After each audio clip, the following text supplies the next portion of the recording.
Idealistic school हुआ। यदि आप सबसे पहले आइडियलिज्म को सिलेबस में देखें तो आप पाएंगे कि अगर ह्यूमन नेचर्स फीचर्स की बात करें कि types of idealism 14 points principle दिए थे, तो वो एनार्की और एब्सोल्यूट गेन की बात करते हैं। ओनली जेआरएफ में आप सभी का स्वागत है। ये हमारी आईआर की सेकंड क्लास है। इससे पहले हमारी पहली क्लास हो चुकी है जिसमें हमने स्ट्रेटजी, अप्रोचेस या पीवाईक्यू कैसे देखें या हम सोर्स कैसे अपनाएं, इन सभी आयामों पर हमारी पहले ही चर्चा हो चुकी थी। तो चलिए आज की इस वीडियो को प्रारंभ करते हैं जिसमें हम देखने का प्रयास करेंगे कि आज हम क्या क्या सीख सकते हैं। जैसे आप आइडियलिज्म या लिबरलिज्म को देख पाएंगे कि पहले ये सिलेबस में कहाँ हैं, फिर इसके बाद समझेंगे कि इनके इंटेलेक्चुअल्स फाउंडेशंस आधार कैसे थे, फिर बेसिक एलिमेंट्स यानी इनकी फीचर्स क्या हैं आइडियलिज्म या लिबरलिज्म की, फिर इसके यानी डेवलपमेंट के पीछे कौन कौन से कारण हैं, इन सभी को हम जानने का प्रयास करेंगे। साथ ही हम टाइप्स ऑफ आइडियलिज्म देखेंगे या लिबरलिज्म के प्रकार क्या क्या हैं, जिसमें भी आप सोशलॉजिकल लिबरलिज्म होंगे या इंटरडिपेंडेंस लिबरलिज्म होंगे या डेमोक्रेटिक लिबरलिज्म। अब हमारी बारी होगी कि इनसे संबंधित पीवाईक्यू यानी कि जब हम बेसिक थिंकर्स पढ़ें या कॉन्सेप्ट पढ़ें तो हमें ये ध्यान में रखना होगा कि पीवाईक्यू कैसे पूछे गए हैं। यदि पीवाईक्यू संबंधित टॉपिक से पूछे गए हैं तो उनके आयाम क्या हैं, इन सभी दृष्टिकोण को हमें ध्यान में रखना होगा। सबसे पहले हम पीवाईक्यू देखें कि पीवाईक्यू अक्सर कैसे पूछे जाते हैं इस टॉपिक से। आइडियलिस्टिक स्कूल हुआ, अब उसकी बेसिक एलिमेंट यानी कि उनकी फीचर्स में है डिसआर्मामेंट, तो इन सभी को इन्होंने पूछ लिया है एग्जाम में। ऐसे ही आपको एक क्वेश्चंस है जिसमें आपको लिबरल थिंकर्स बताना है कि कौन सा लिबरल थिंकर्स है। लिबरलिज्म किसका समर्थक है? Cooperation and diplomacy. Neo liberalism है वो किस चीज को एम्फेसाइज करता है? तो non state actors in a global politics के बारे में। ऐसे ही हमें क्वेश्चंस पूछा है जैसे कि according to liberal theorist which factor is believed to foster peace and cooperations among states, तो इसके लिए है इकोनॉमिक इंटरडिपेंडेंस। ये बेसिक विशेषता हैं। जैसे ये सॉफ्ट पावर शब्द किसने दिया था, तो ये जोसेफ एंड नाई हैं। इनसे संबंधित क्वेश्चंस पूछा था। जोसेफ एंड नाई हमें सिलेबस में पढ़ने होंगे टाइप्स में।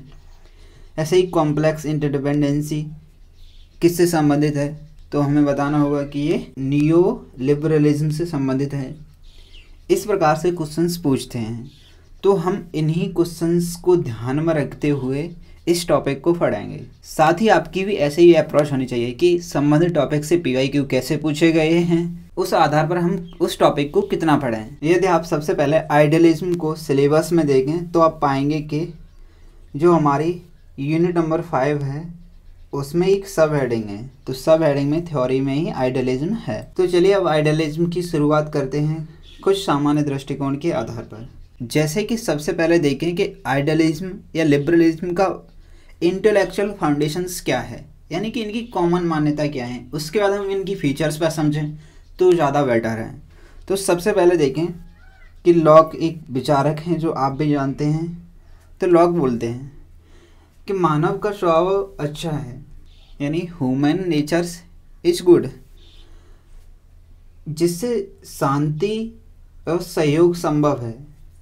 इसके पीछे कारण है वो है ह्यूमन नेचर। अगर ह्यूमन नेचर्स पीसफुल होगा, कोऑपरेशंस होगा, तो वह राज्य भी या समाज भी संपन्नता की ओर चलेगी। ऐसे ही अब वो राज्य होगा या संस्था होगी या समाज होगी, पीस एंड कोऑपरेशंस को लाएगी कैसे? तो इसके लिए तरीका है डेमोक्रेटिक इंस्टीट्यूशंस के द्वारा, यानी लोकतांत्रिक संस्थाओं के द्वारा, रूल ऑफ लॉ विधि के शासन के द्वारा, लिमिटेड एंड कॉन्स्टिट्यूशनल गवर्नमेंट के द्वारा, यानी कि हम शांति और सहयोग ला सकते हैं इन तरीकों को अपनाकर। ऐसे ही हमें अन्य विचारक मिलेंगे, वो हैं इमैनुअल कांट, जो बोलते हैं कि दो लोकतंत्र देशों के बीच कभी भी युद्ध नहीं होगा। इसके पीछे का कारण है कि दोनों ही देशों में शांति और सहयोग जैसे मूल्य विद्यमान रहेंगे, तो अक्सर युद्ध के न होने के चांस ज़्यादा हैं। अब हम बात करते हैं आइडियलिज्म के फादर की, यानी कि आइडियलिज्म को बहुत ज़्यादा विस्तार दिया था वुडरो विल्सन्स थे। वुडरो विल्सन्स ने आधारभूत मान्यताएं थीं जो आइडियलिज्म की, वो सभी दृष्टिकोण सामने लाए थे। यानी कि इसीलिए तो इन्हें वुडरो विल्सन को आइडियलिज्म का फादर कहा जाता है इन IR थ्योरी में। अदरवाइज तो वुडरो विल्सन का योगदान ही ना माना जाए, उनका तो योगदान पब्लिक एड में माना जाए। वुडरो विल्सन ने 14 प्रिंसिपल सिद्धांत दिए थे जो कि राष्ट्र राज्यों के मध्य शांति एवं सहयोग की स्थापना की बात करते थे। इनकी अगर कॉमननेस की बात करें तो जिसमें आप पाएंगे कि प्रत्येक राष्ट्र को आत्मनिर्धारण के सिद्धांत का समर्थन किया इन्होंने। इनके अनुसार ना मुक्त व्यापार जैसी यानी फ्री ट्रेड जैसी व्यवस्था लागू रहे। इन्होंने अंतर्राष्ट्रीय संबंधों में नैतिकता को महत्व दिया है जिसके माध्यम से शांति की स्थापना हो सके। ऐसे ही इन्होंने हथियारों की कटौती रिडक्शंस इन वेपन्स की बात की है। इन्होंने अंतर्राष्ट्रीय संगठन यानी इंटरनेशनल ऑर्गेनाइजेशंस या इंटरनेशनल लॉ डेमोक्रेसी के आधार पर ये पीस एंड कोऑपरेशंस को लाना चाहते हैं। यदि आप 14 प्रिंसिपल्स को समराइज रूप में देखना चाहते हैं तो आप ये 14 प्रिंसिपल्स देख सकते हैं। आपके पास ये PDF रहेगी तो आप इन PDF से देख सकते हैं। सामान्यतः आप पाएंगे कि आपका जो क्वेश्चंस पूछा जाएगा आपसे या PYQ आप देखेंगे तो इन सभी दृष्टिकोण से बन जाएगा। यदि हमें इतनी बेसिक बातें पता हैं तो हमारा PYQ या आने वाला फ्यूचर PYQ फ्यूचर क्वेश्चंस बन जाएगा, राइट। अब हमने इन विचारकों को देख लिया है तो हम बात करते हैं कि आखिर में आइडियलिज्म या लिबरलिज्म के बेसिक एलिमेंट क्या हैं। मैं यहाँ पे याद दिलाना चाहूँ कि आप कुछ लोग कंफ्यूज होंगे कि आइडियलिज्म या लिबरलिज्म दोनों ही बातें समान हैं। आप एग्जाम में पाएंगे तो लिबरलिज्म शब्द आपको मिलेगा। तो सबसे पहले हम इनकी बेसिक फीचर्स की बात करें तो बेसिक फीचर्स में ये बात करते हैं कि मानव स्वभाव अच्छा है जिससे सहयोग और शांति संभव है, यानी कि कोऑपरेशन एंड पीस संभव है। अब कोऑपरेशन एंड पीस संभव होगा तो वो यानी इंटरनेशनलिज्म अंतर्राष्ट्रीयकरण की बात करेंगे जिससे कि विश्व में शांति स्थापना संभव हो। अंतर्राष्ट्रीय विधि हैं उनको मानेंगे, जो इंटरनेशनल ऑर्गेनाइजेशंस हैं उनका समर्थन करेंगे जैसे कि UN या उससे पहले थी लीग ऑफ नेशंस, इन सभी का समर्थन करेंगे। वो अंतर्राष्ट्रीय संबंधों के निर्धारण में नैतिकता को बढ़ावा देंगे। ऐसे ही आइडियलिज्म या लिबरलिज्म थ्योरी बात करती है कि ये स्टेट सेंट्रिक नहीं है, यानी कि किसी एक राज्य को महत्व तो नहीं है बल्कि विश्व में शांति स्थापना की बात करते हैं। हमें यहाँ रियलिज्म से तुलना करनी होती है क्योंकि रियलिज्म स्टेट सेंट्रिक अप्रोचेस है। ऐसे ये नॉन जीरो सम की बात करते हैं। नॉन जीरो सम यानी कि हर किसी की भलाई हो। जीरो सम रियलिज्म का कॉन्सेप्ट है जिसमें एक राष्ट्र की भलाई की बात की जाती है। ये विश्व सरकार की भी बात करते हैं, यानी कि अंतर्राष्ट्रीय शांति के लिए एक सरकार की स्थापना हो। अब हमें पता होना चाहिए कि इनकी ये सभी बेसिक विशेषताएं हैं। अब ये बेसिक विशेषताएं तो बात किसी करेंगे विश्व में शांति स्थापना के लिए, तो डिसआर्मामेंट यानी निशस्त्रीकरण पर बात करेंगे। ऐसे ही ये परमाणु शक्ति है उनके क्षरण की बात करेंगे, यानी कि उसका रिडक्शन हो। तो इन सभी दृष्टिकोण से हम कह सकते हैं कि जितने भी विश्व में शांति के तरीके हो सकें उन सभी के लिए लिबरलिज्म एक महत्वपूर्ण कॉन्सेप्ट है। यानी कि जहाँ कहीं शांति की या पीस कोऑपरेशन की बात हो वहाँ लिबरलिज्म कॉन्सेप्ट को अपनाना है। हमें MCQ के लिए तैयार करनी है वन लाइनर्स के लिए। अब हम समझते हैं कि आइडियलिज्म के विकास के पीछे कारण कौन कौन से हैं। जैसे आप सबसे पहले पाएंगे कि राष्ट्र राज्यों के मध्य ट्रेड की बढ़ोतरी हुई है, तो ये सामान्यतः राष्ट्र राज्यों के संबंध में भी इंक्रीज होगा, यानी कि उनके संबंधों में भी सुधार होगा। साथ ही आप पाएंगे कि 70 के दशक में जैसे जापान हुआ या जर्मनी हुई, इनके ग्रोथ का उत्थान हुआ, यानी कि इनकी एक अलग पहचान बनी हुई थी। ऐसे ही आप MNCs जो मल्टीनेशनल्स कंपनी है उनका विस्तार पाएंगे आप। साथ ही आप देखेंगे कि USSR का पतन हो रहा है, UNO जैसी संस्थाओं का उभार हो रहा है। ये दर्शाता है कि आइडियलिज्म या लिबरलिज्म का विकास संभव है। तो हम देखते हैं कि आइडियलिज्म के टाइप क्या क्या हैं, कि टाइप्स ऑफ आइडियलिज्म, जिसमें आप सबसे पहले पाएंगे कि सोशलॉजिकल लिबरलिज्म, जिसके अन्य नाम हो सकते हैं जैसे ड्यूस मॉडल है या फिर प्लूरलिस्टिक मॉडल्स के रूप में आप जान सकते हैं।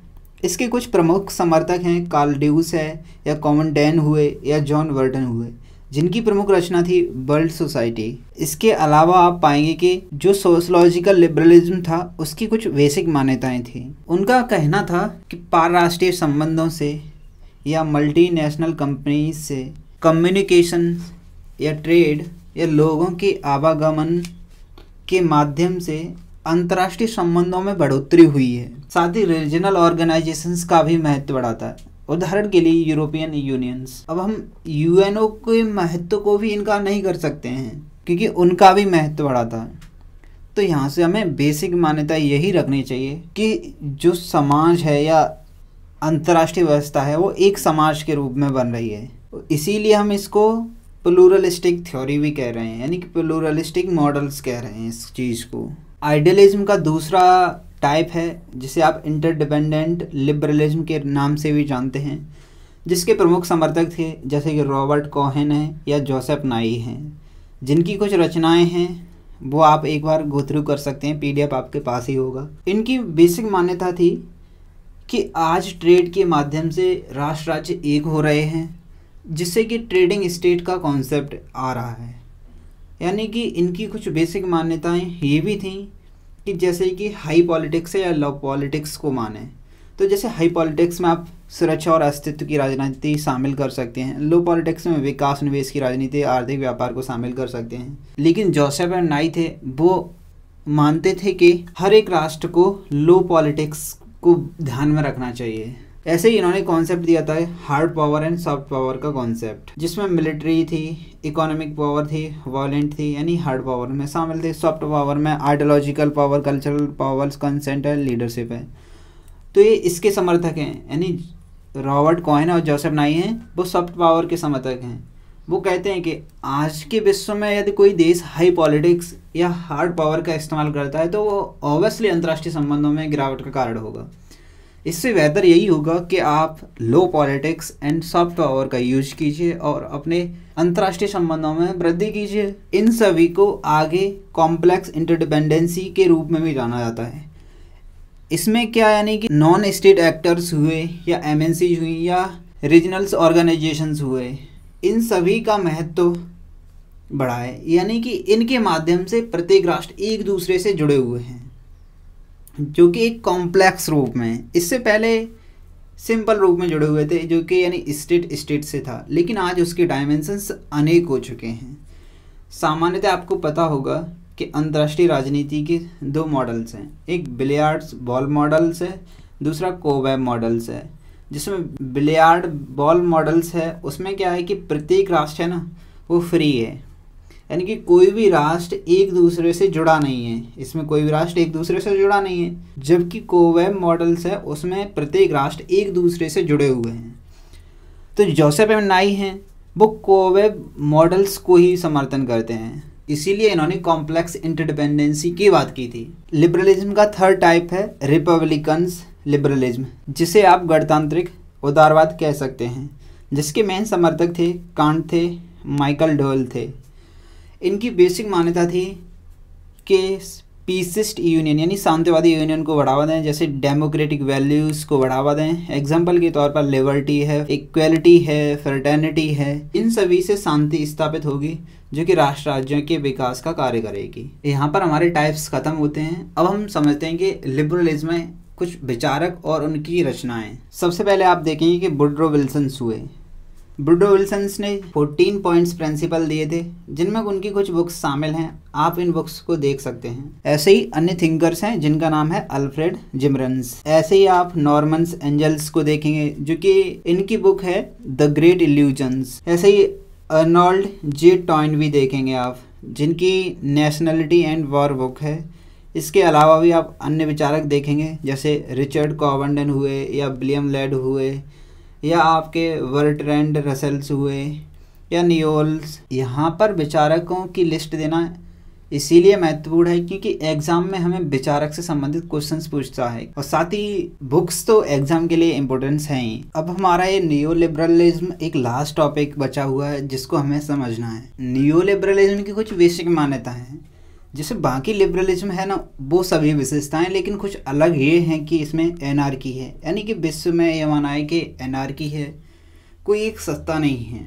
इन्होंने एब्सोल्यूट गेन की बात की है, यानी कि खुद का तो लाभ हो लेकिन दूसरे का भी नुकसान ना हो, क्योंकि हमें पता है जो नियो रियलिज्म होता है ना, उसमें रिलेटिव गेन की बात होती है, यानी खुद का फायदा दूसरे का नुकसान। लेकिन जो नियो लिबरलिज्म है वो एब्सोल्यूट गेन की बात करते हैं। बाकी सभी वही सेम विशेषताएं, जैसे कोऑपरेशंस की बात करते हैं, पीस की बात करते हैं, ट्रस्ट की बात करते हैं, ट्रांसनेशनल एक्टर की बात करेंगे ये लोग, यानी कि कॉमन वही जिससे कि विश्व में शांति और सहयोग स्थापित हो सके। यानी बाकी आप कुछ थिंकर्स हैं यहाँ पर और उनकी बुक्स हैं जो कि आप कुछ एक दो जैसे वुडरो विल्सन्स रिपीट हुए हैं, तो आपको बेसिकली कोई अंतर में जाना नहीं है, लेकिन हाँ इनको लिस्ट को आपको समराइज करना है एग्जाम से जाने से पहले, बस आपको देख लेना है ये। तो अपनी वीडियो को समराइज करते हैं कि आज हमने क्या क्या टॉपिक्स पढ़े हैं। तो हम पाएंगे कि सबसे पहले हमने PYQ देखे थे, इसके बाद हमने आइडियलिज्म या लिबरलिज्म से कुछ थिंकर्स थे और उनकी बुक्स थी ये देखा था।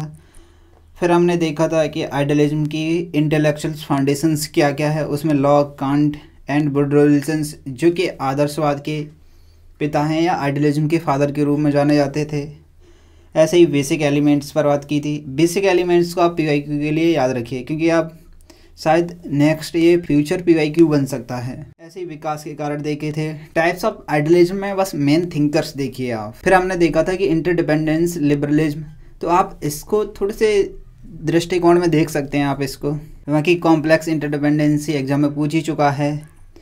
ऐसे ही रिपब्लिकन्स लिबरलिज्म, इसमें आप कांट एंड माइकल दो नाम याद रख सकते हैं। बाकी नियो लिबरलिज्म है जिसमें सभी विशेषताएं सेम हैं, बस अंतर है तो वो एनार्की और एब्सोल्यूट गेन की बात करते हैं। तो आई होप आज की ये वीडियो आपके लिए काफ़ी लाभदायक होगी। साथ ही जो लोग ये चाहते हैं कि ये वीडियो रेगुलर मिले हमें, तो आपसे आग्रह है कि आप इस वीडियो को ज़्यादा से ज़्यादा शेयर कीजिए, प्लस जितने ही व्यूज़ आएंगे उसी के हिसाब से नेक्स्ट वीडियो भी आएगी। तो चलिए अपने इस वीडियो को यहाँ पर ही एंड करते हैं और मिलते हैं किसी दूसरी वीडियो में। तब तक के लिए बाय बाय, थैंक्स।